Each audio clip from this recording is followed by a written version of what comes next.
A shell is described as the energy level where particles having the same energy exist. ठीक है, ये तो atom की तरह से ही बात है. In nuclear shell model, all nuclear particles are paired one to one, neutron with a neutron and proton with a proton. जोड़ा प्रोटॉन का प्रोटॉन से बनता है, न्यूट्रॉन का न्यूट्रॉन से बनता है.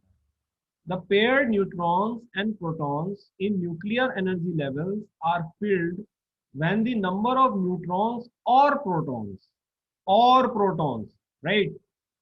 शब्द है और, तो इसका मतलब है इन दोनों में से कोई एक का सम का वैल्यू जो है इज इक्वल टू 2, 8, 20, 28, 50, 82, 126 अगर हो रही है तो हम शेल को भरते हैं.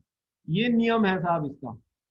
ठीक है, इफ न्यूट्रॉन और प्रोटॉन की नंबर 2, 8, 20, 28, 50, 82, 126 होता है तो हम शेल को भरते हैं. ये नियम है इसका.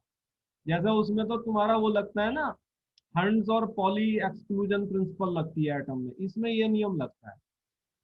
So the unpaired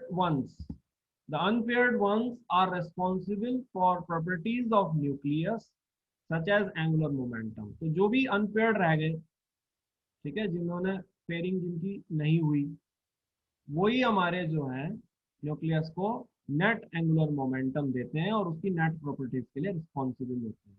जो जोड़े बना लिए उनसे कोई प्रॉपर्टी नहीं कंट्रीब्यूट होती है according to this model, right.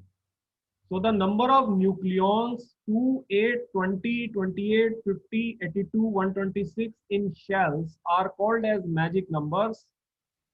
For unstable nuclei, the shell model is modified and replaced with liquid drop model and collective model. Liquid drop model का ही थोड़ा सा सुधार है वो कलेक्टिव मॉडल, वो हम ही देख लेंगे क्या है.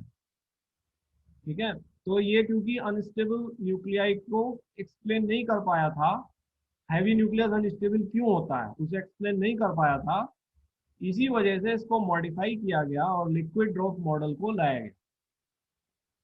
तो next is liquid drop model of nucleus.